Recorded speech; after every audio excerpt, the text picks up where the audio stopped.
Hallelujah. प्रभु की स्तुति हो। आइए वचन में जाने से पहले हम प्रार्थना करें। पिता परमेश्वर, जिस चीज़ को तूने अपने नाम से भी ज़्यादा महिमा दी, उस चीज़ को प्रभु जी हम भी अपने जीवन में महिमा दे, और वो है तेरा वचन प्रभु जी। तो आज मैं प्रार्थना करता हूँ प्रभु कि जिसको तूने अपने नाम से भी अधिक महिमा और गौरव दिया, उस वचन को हम भी अपने जीवन में महिमा गौरव आज्ञा पालन के द्वारा दे, ऐसे होने दे, और विश्वास के द्वारा होने दे, ऐसा होने दे, ऐसी प्रार्थना मैं करता हूँ और आगे का समय तेरे हाथ में सौंप देता हूँ। यीशु के नाम से मांगता हूँ, आमीन। तो आइए बाइबल में जाने से वचन में जाने से पहले बाइबल से मैं कुछ पढ़ूंगा वचन। लूका की किताब 17वां अध्याय और 11 से आगे मैं पढ़ता हूँ। ऐसा हुआ कि जब वह यरूशलेम को जा रहा था तो समरिया और गलील के बीच से होकर निकला। जो ही उसने किसी गांव में प्रवेश किया तो दूर से खड़े 10 कोढ़ी उससे मिलने आए। उन्होंने ऊंची स्वर आवाज से पुकार कर कहा, हे यीशु स्वामी, हम पर दया कर। जब उसने उन्हें देखा तो कहा, जाकर अपने आप को याजक को दिखाओ। तो ऐसा हो गया कि वो जाते जाते वे शुद्ध हो गए।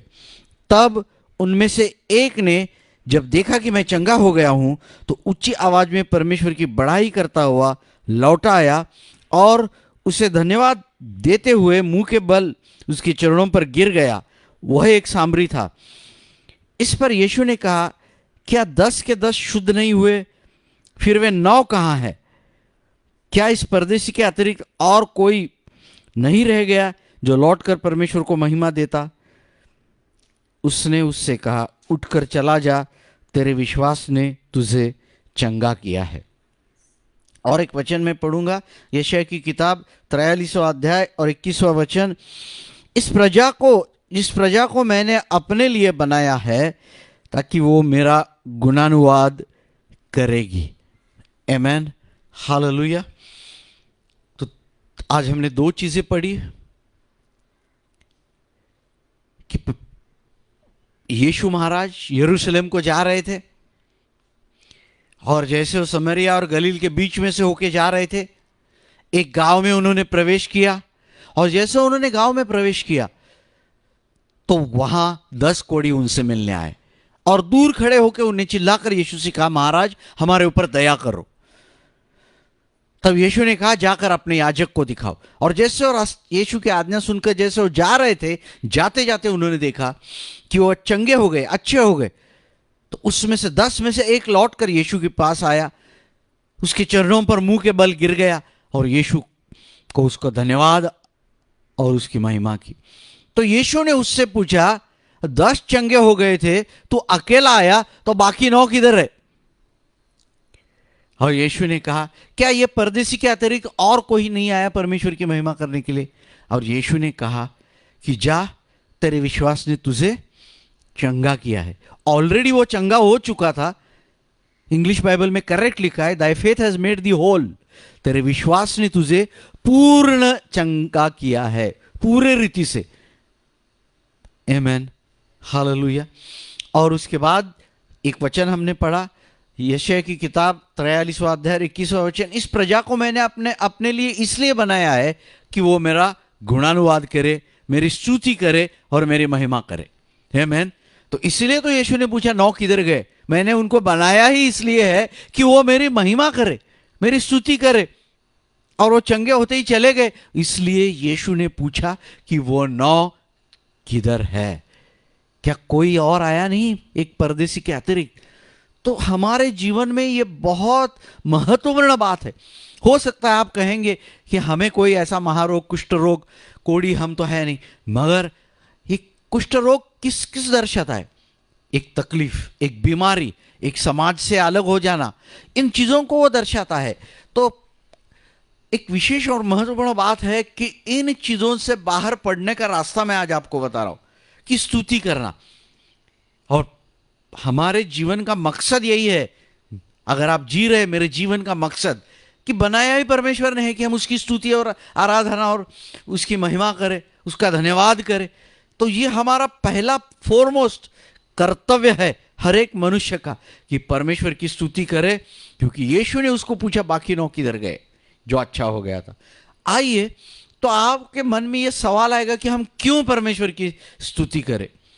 सबसे पहली बात जो मैंने आपको बताई कि परमेश्वर की स्तुति हमें इसलिए करनी चाहिए क्योंकि हमें बनाया ही उसलिए। एक चीज को मकसद से बनाया जाता है, तो परमेश्वर ने किस उद्देश्य से हमें बनाया है, हम उसकी स्तुति करें। Point number 1।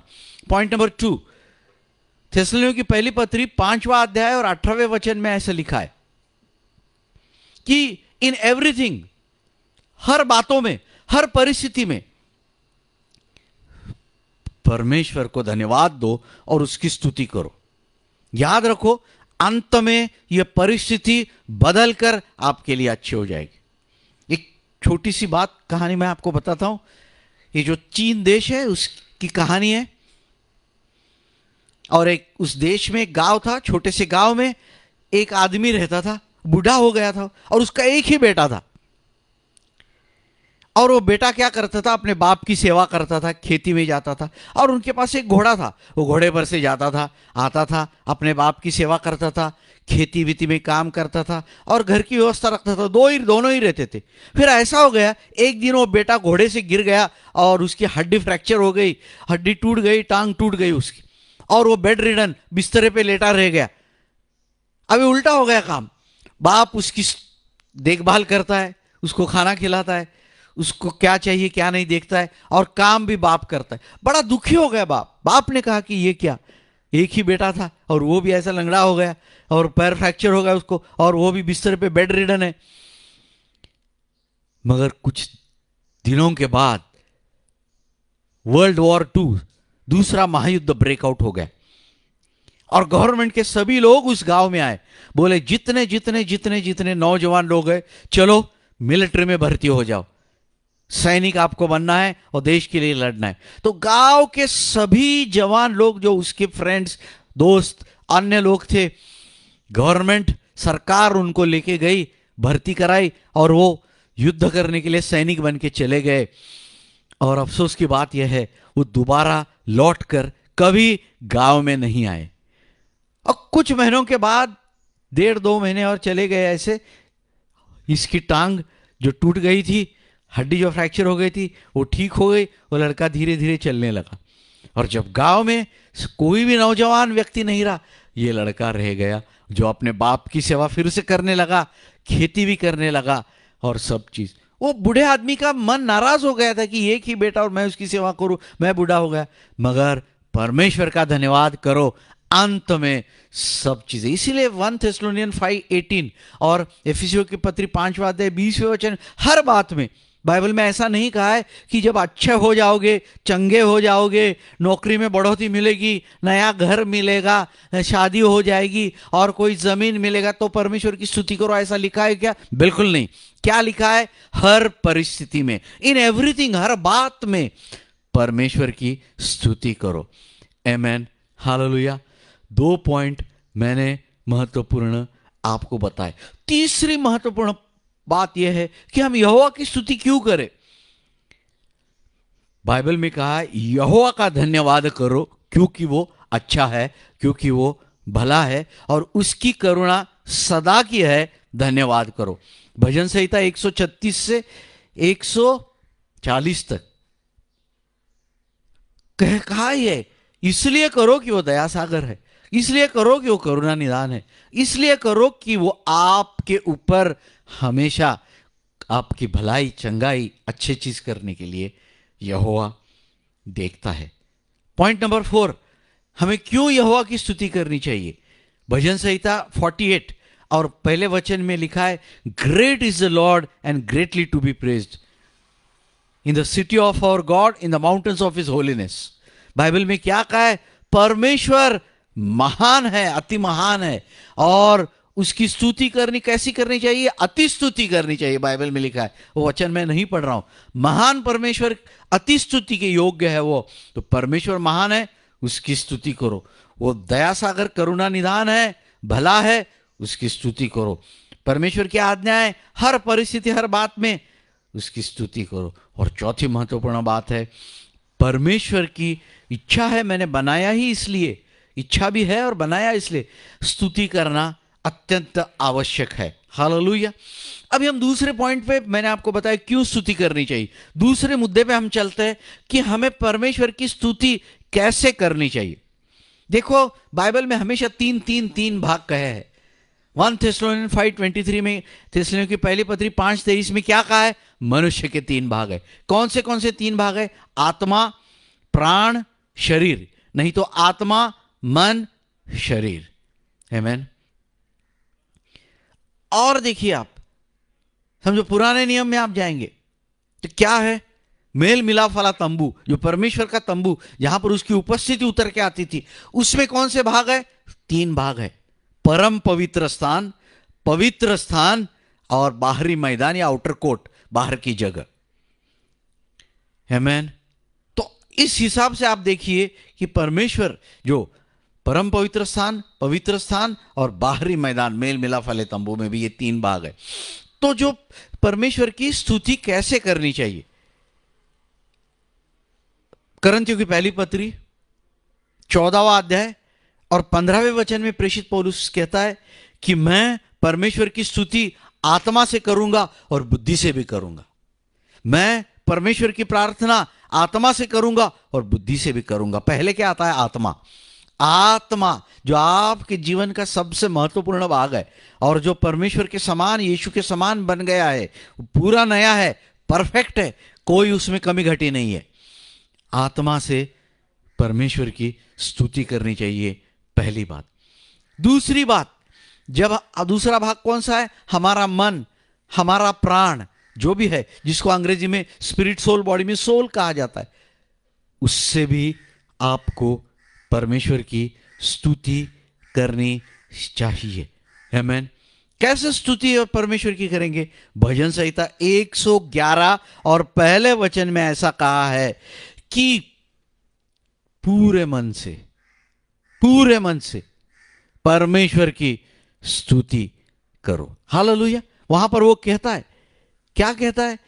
कि परमेश्वर की जो स्तुति है, परमेश्वर की स्तुति मैं सीधे मन के लोगों के बीच में और उसकी मंडली में सीधे मन से करूंगा। Hallelujah. With a clean heart, with upright heart, धर्मी मन, अच्छा मन, अच्छे मन से परमेश्वर की स्तुति करो। और the joy of the lord is your strength, Nehemiah 8:10 में कहा है, आनंदित मन से परमेश्वर की स्तुति करो। हालेलुया। परमेश्वर की स्तुति मन में कैसा करना है? ऐसे करना चाहिए जैसे परमेश्वर की स्तुति ऐसे करनी चाहिए, खुश होके मन में, पूरे मन से परमेश्वर की स्तुति करनी चाहिए। Point number 3। अब बात आती है आउटर कोर्ट, शरीर की। कैसे परमेश्वर की स्तुति करनी चाहिए शरीर से? ये जो है भजन संहिता 47:1 में कहा है, ऊंचे स्वर से, ऊंची आवाज में ताली बजाते हुए, ऊंचे स्वर में ताली बजाते हुए परमेश्वर की स्तुति करो। आमीन। आप ताली बजा सकते हैं, ऊंचे स्वर से आप गा सकते हैं, परमेश्वर की स्तुति आराधना आप बिल्कुल कर सकते हैं ऊंचे स्वर में। और भजन संहिता 150 3 से लेकर 5 वचनों में ऐसा लिखा है कि परमेश्वर की स्तुति आराधना नरसिंगा, सतार, डफ, वीणा, बांसुरी, ये वाद्य संगीत से भी आप परमेश्वर की स्तुति कर सकते हैं, ताली बजा सकते हैं और आप नाच भी सकते हैं। इवन पुराने नियम में मिर्यम ने डांस किया था डफ बजा के। दाऊद ने, तो आप सभी जानते ही है दाऊद के बारे में, दाऊद ने भी डांस किया था। तो नाच करके, संगीत बजा के, ऊंचे आवाज में ताली बजा के, शरीर की बात कर रहा हूं मैं, आप परमेश्वर की स्तुति कर सकते हैं। हालेलुया। तो मैंने आपको पहले बताया परमेश्वर की स्तुति क्यों करनी चाहिए, दूसरी बात बताई परमेश्वर की स्तुति कैसे करनी चाहिए। अब तीसरी बात, और यहां पे मैं स्टॉप करूंगा, लास्ट पॉइंट है कि परमेश्वर की स्तुति हम करेंगे, आपका नुकसान होगा नहीं, आप खाली हाथ नहीं जाओगे। क्या होगा? परमेश्वर आपको जरूर आशीष देगा। कैसे आशीष देगा? जब आप परमेश्वर की स्तुति पूरे मन से, पूरे दिल से, आत्मा से करोगे। बाइबल में कहा है भजन संहिता 22:3 में ही जहां परमेश्वर की स्तवन होता है, परमेश्वर की स्तुति होती है, उसके बीच में परमेश्वर विराजमान हो जाता है। आमीन। तो जब आप स्तुति करेंगे आपको क्या मिलेगा? परमेश्वर की उपस्थिति। परमेश्वर की उपस्थिति से क्या होगा? आपके मन में जो दुख है परमेश्वर आनंद में बदलेगा। आपके आंखों में आंसू है, आंसू निकल के चेहरे पे हंसी आ जाएगी, क्योंकि परमेश्वर आइज़ाया 61:1 में 1 से 3 वचनों में यही तो लिखा हुआ है। आनंद से आपको भर देगा, खुशी से आपको भर देगा। जैसे आप परमेश्वर की स्तुति करोगे परिस्थिति बदली हो जाएगी। पॉइंट नंबर 2, पहले बात, परमेश्वर की उपस्थिति बीच में आएगी। परमेश्वर की उपस्थिति बीच में आएगी तो क्या हो जाएगा? परिस्थिति बदली हो जाएगी। एक उदाहरण मैं आपको बताता हूं। प्रेरितों के काम 16वां अध्याय 25 वचन के आगे लिखा है कि प्रेषित पौलुस और सिलास किधर जा रहे? प्रार्थना मंदिर में प्रार्थना करने के लिए जा रहे थे। एक लड़की उनके पीछे आई। वो क्या करती थी? उसके अंदर भूत था। वो भूत क्या करता था? भविष्य बताता था। ये एक बार नहीं, 2 बार नहीं, ये लड़कियां हमेशा ऐसी करती थी। क्या करती थी? ये परमेश्वर के दास है और जो आपको उद्धार का मार्ग बताते। प्रेषित पौलुस ने पीछे पलट के देखा और कहा, यीशु के नाम से उस भूत को निकल जा। इसके कारण उनको जेल में जाना पड़ा। क्यों मालूम है? क्योंकि जो उसका स्वामी था वो भविष्य बताती थी, उसको पैसा मिलता था। अभी उसकी कमाई का साधन निकल गया, उनको जेल में डाला। कैसे डाला? कपड़े फाड़ दिए, चाबुक से फटके मारे और जेल में उनको जंजीरों में डाल दिया, अंदर जेल में। जब रात को प्रार्थना कर रहे थे, स्तुति कर रहे थे, अचानक क्या हो गया? 2 चीजें हो गई। भूमिकंप हो गया, भूकंप हो गया, अर्थक्वेक हो गया, और जिनके बंधन थे सभी बंधन टूट गए। प्रेषित पौलुस के नहीं, सबके। आजू बाजू में जो बेकार कड़क डाकू गुंडा थे उनके भी बंधन टूट गए। हालेलुया! कितनी बड़ी बात है ना। आप बोलते पौलुस और सिलास के टूटते तो मान जाओ, परमेश्वर ने एक आदमी स्तुति आराधना 2 कर रहे और पूरे जेल के जितने जंजीर सब तोड़ दिए परमेश्वर ने। हालेलुया! और क्या हो गया? बाइबल में कहा है सब दरवाजे खुल गए, एक नहीं सभी दरवाजे खुल गए। और परमेश्वर ने उनको इस रीति से वहां से, फिलिपियंस जो जेलर था उसके बाद का सब्सिक्वेंट इंसिडेंट, फिलिपियंस का जेलर और उसका परिवार, उनका उद्धार हो गया। कितने फायदे हो गए देखा। रात को प्रेषित पौलुस स्तुति आराधना करे, सबकी जंजीर टूट गई, सब आजाद हो गए, और इधर पूरे घराने का भी उद्धार हो गया। आमीन।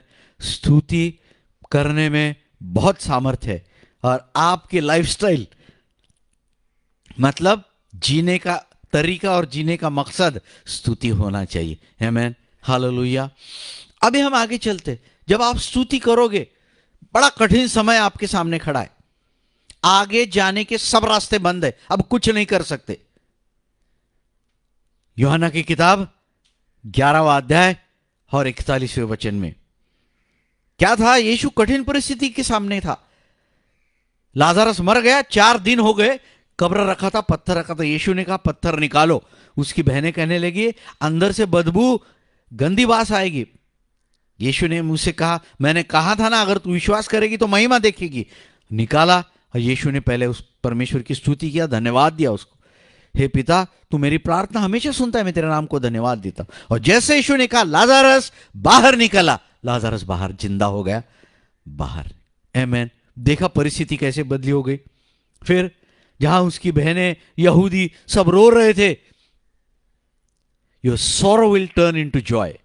आप समझ रहे हैं इस बात को? आपका दुख आनंद में बदली हो गया उधर, वैसे आपका भी हो जाएगा। लास्ट अभी 1-2 पॉइंट और बताता हूं कि क्या हो जाएगा। समझो आप ऐसी कठिन परिस्थिति का सामना कर रहे, आपकी जान ही खतरे में, सामने अभी मृत्यु ही दिख रहा है और कुछ नहीं, तो आप क्या करोगे? भूलना मत स्तुति करना। दानियल की किताब 6वें अध्याय में 10वें वचन में लिखा है, पर मैं आपको बताता हूं कि जब दारा राजा ने एक कानून बना दिया कि 30 दिन तक कोई किसकी और कोई आदमी की, कोई देवी देवता, कोई भगवान की, किसी की आराधना पूजा नहीं करे सिवाय राजा के। जब दानियल ने यह सुना, क्या किया दानियल? अपने घर में गया, अपनी घर की खिड़की जो यरूशलेम की दिशा में थी खोली और परमेश्वर की स्तुति धन्यवाद प्रार्थना करने लगा। तभी लोग आए, देखा उन्होंने, राजा के पास कंप्लेंट दिया, राजा ने दानियल को बुलाया और उसको कहां डाल दिया? सिंह की गुफा में, मांद में डाल दिया। मगर परमेश्वर ने उसको बचाया, क्योंकि जब उसने कानून सुना था कि 30 दिन किसी की प्रार्थना नहीं करने की, सिवाय राजा को ही आराधना करना है, तो तब वो घर में गया। बाइबल में शब्द लिखा है तब वो घर में गया, जब उसने सुना और अपनी खिड़की खोल के परमेश्वर का स्तुति, आराधना और परमेश्वर का धन्यवाद किया। परमेश्वर ने उसे बचाया। आमीन। जब आपके सामने, समझो, हो सकता है कोरोना का डर लगता है, बहुत मृत्यु सामने है, परमेश्वर की स्तुति करो और परमेश्वर को कहो, प्रभु तेरी इच्छा पूर्ण हो जाए। लास्ट पॉइंट, पांचवा भी, करने से आपको क्या मिलेगा? भजन संहिता 50 और 23वां अध्याय, जो मेरी स्तुति करता है वो मेरी महिमा करता है। हालेलुया। आप परमेश्वर की स्तुति कर रहे, ये कोई साधारण बात नहीं। परमेश्वर को आप महिमा दे रहे, गौरव दे रहे। हालेलुया। इस धरती पर आपका काम यही है कि परमेश्वर को क्या करना? गौरव, महिमा देना। एक दिया इसलिए है कि वो जलता है, तब तक वो दिया है, बुझ जाएगा तो यही बात है। तो परमेश्वर ने आपको बनाया है, आप उसका गुणानुवाद करें, जिससे क्या हो जाएगा? आपके ओठों का फल स्तुति। परमेश्वर को एकदम पसंद है ये यज्ञ। आप जैसे पैसे ऑफरिंग में डालते डर डर के, वैसे ये भी डर डर के मगर खुशी से अपने ओठों का फल परमेश्वर को दे दिया करो। हालेलुया। मैंने 3 ही पॉइंट आपको बताए कि हमें क्यों करना चाहिए और हमें कैसे करनी चाहिए, और जब आप करेंगे तो आपको क्या मिलेगा। लास्ट पॉइंट, ये जो आखिरी आदमी आया था, अभी बाइबल में लिखा है 10 के 10 चंगे हो गए और ये मुंह के बल यीशु के पैर पे गिर गया। यीशु ने कहा your faith has made thee whole. उसका अर्थ क्या है? ये जो महारोग, कुष्ठरोग रहता है, कोढ़ी रहते हैं, उनकी उंगलियां टूट जाती है। आपने देखा होगा, आजकल दिखते नहीं, हमारे जमाने हमने बहुत देखा, उंगलियां टूट जाती है ऐसे। और ये नाक है ना, नकटा हो जाता है, the bridge of the nose flattens, नाक नकटा हो जाता है। फिर ये पैर की जो नस रहती है ना, पैर की नस, ये पैरालाइज हो जाती है, क्योंकि वो जंतु खा जाते, उसको चलने को नहीं सकता है, लंगड़ के चलते। जब यीशु ने कहा कि तेरे विश्वास ने तुझे चंगा तो कर दिया है, लास्ट वर्ष में तेरे विश्वास ने तुझे पूरे रीति से, पूर्ण रीति से चंगा किया है, उसका अर्थ तेरी उंगलियां ठीक हो गई, उसका अर्थ तेरा नाक ठीक हो गया, उसका अर्थ जो गांठ गांठ गांठ गांठ चेहरे पे आई वो ठीक हो गई, उसका अर्थ जो कान की बालियां जाड़ जाड़ जाड़ हो गई वो ठीक हो गई, उसका अर्थ जो पैर लंगड़ा हो गया वो ठीक हो गया, उसका अर्थ जो सुई लगाए तो भी चुभती नहीं थी अभी चुभने लगी। ये सब आशीष 10 में से एक आदमी को मिले। Thy faith has made thee whole. सिर्फ महारोग या कुष्ठ रोग हटना एक बात है, और जो नुकसान रोग के कारण हुआ है वो ठीक से एक ही आदमी को वो आशीष मिला। क्यों उसको मिला? उसने परमेश्वर की स्तुति की। हालेलुया। कितनी महत्वपूर्ण बात है कि परमेश्वर की स्तुति हमें करनी चाहिए। तो मैंने आपको बताया परमेश्वर की क्यों स्तुति करनी चाहिए, परमेश्वर को कैसी स्तुति करनी चाहिए। Most Holi, Holi and outer place, परम पवित्र, पवित्र और बाहरी कोट, आत्मा, प्राण और शरीर, ये भी मैंने आपको बताया। और कई उदाहरणों के द्वारा जब आप स्तुति करोगे परमेश्वर आपको कैसे आशीष देता है वो भी मैंने आपको बताया।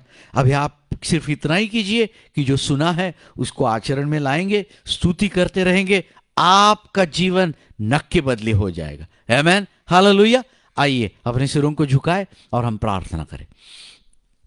पिता परमेश्वर, तेरे वचन में तूने कहा है जो वचन सुनता है उसके अनुसार करता नहीं, वो व्यक्ति उसके समान है जो आईने में अपनी शक्ल देखता है, अपना चेहरा देखता है और भूल जाता है वो कैसे दिखता है। मैं विशेष प्रार्थना करता हूं पिता परमेश्वर, आज जो लोगों ने वचन सुना है या सुनने वाले हैं उनका जीवन बदली हो जाए। अपने ओठों का फल स्तुति हमेशा परमेश्वर को देते रहे। अच्छी परिस्थिति में, ठीक परिस्थिति में, बुरी परिस्थिति में, सब परिस्थिति में धन्यवाद करने वाला मन तू हमको दे, ऐसी प्रार्थना मैं करता हूं और सब चीजों के लिए तेरे नाम को धन्यवाद देता हूं। ना